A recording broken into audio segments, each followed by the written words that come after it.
लकल हम्दि या अल्लाह अस्सलातु वस्सलामु अलैका या रसूल अल्लाह अम्मा बाद। सिलसिला है नाजरीन के सवालों के जवाब देने का। नाजरीन में से एक ने हमारे किसी वीडियो के कमेंट्स में ये सवाल किया है कि क्या तहज्जुद के लिए एक बार ही सोना लाजिम है? क्या? अरे वो पापा को पापा। हाँ बैठा था, बंद कर। मैं आऊं? हाँ 10 मिनट से आओ।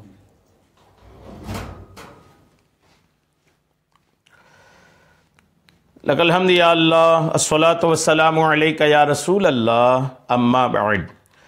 सिलसिला है नाजरीन के सवालों के जवाब देने का।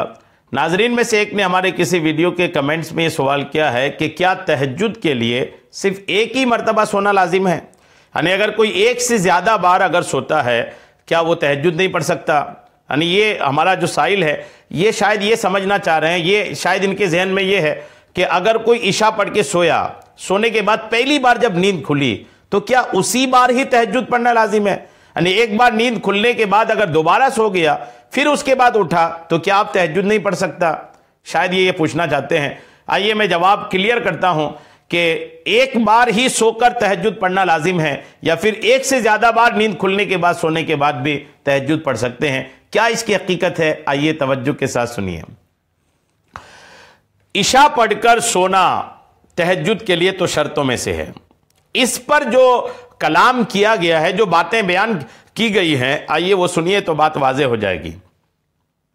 तफसीर मालिमुत तंजील में है कि वह तहज्जुद ला यकूनो इल्ला बादन नौम, कि तहज्जुद सोने के बाद ही होती है। जी हाँ, मुख्तसर तफसीर बगवी पारा 15 सूरतुल असरा आयत नंबर 79 जिल्द नंबर 9 जिल्द नंबर 4 की सफ़ा 534। एक ये हो गई।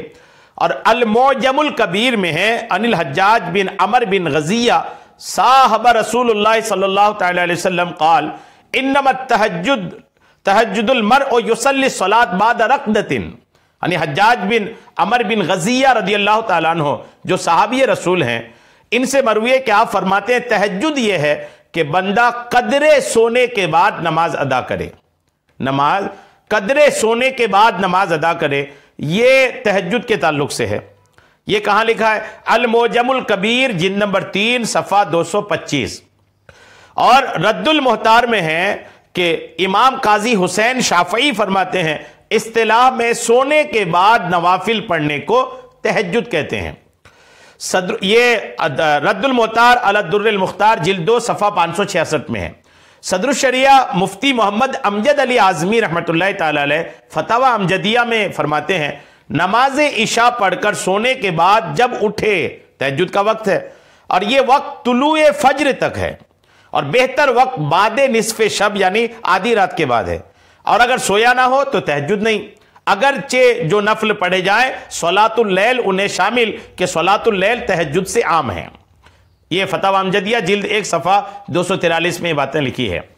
बात क्लियर ये हुई कि इशा पढ़कर, ये सारे हवाला जात जो मैंने पेश किया ना, ये बताने के लिए किया कि किताबों में यही लिखा है कि इशा पढ़कर सोना ये तहज्जुद के लिए ज़रूरी है। इसमें यह नहीं कि एक बार ही सोना है, एक बार सो के उठ के बस तहज्जुद पढ़ना है, ये नहीं है। बस इसमें सोना है और तहज्जुद का जो आखिरी वक्त है तुलुए फजर सादिक यानी फजर का वक्त शुरू होने से पहले तक जो तहज्जुद का वक्त है, इस बीच आपको अदा करना है। एक बार सो लिए, 2 बार सो लिए, 3 बार सो लिए, मान लो 20 बार आपकी नींद खुली, आप सोए, नींद खुली सोए, और 20वें बार जब जागे उस वक्त भी तहज्जुद का वक्त बचा था तो आप तहज्जुद पढ़ सकते हैं। वक्त होना चाहिए। आपकी नींद कितने बार खुली, आप कितने बार सोए, मैटर ये नहीं है, सोना बस है। बात अगर नींद खुली फिर सो गए तो अब ऐसा नहीं कि आप तहज्जुद नहीं पढ़ सकते, वक्त होना चाहिए। अगर वक्त बचा है तो आप तहज्जुद पढ़ सकते हैं। किसी भी किताब में सोने के ताल्लुक से यह नहीं कहा गया कि सोकर पहली जो नींद खुलेगी उसी में ही तहज्जुद पढ़ना है, ऐसा नहीं है। उम्मीद है मेरी बात आपको समझ में आ गई होगी। अल्लाह करीम हम सबको शरीअत के मसाइल सीखने, समझने और उस पर अमल की तौफीक अता फरमाए। आमीन बेजाहिन नबिय्युल अमीन सल्लल्लाहु तआला अलैहि वसल्लम।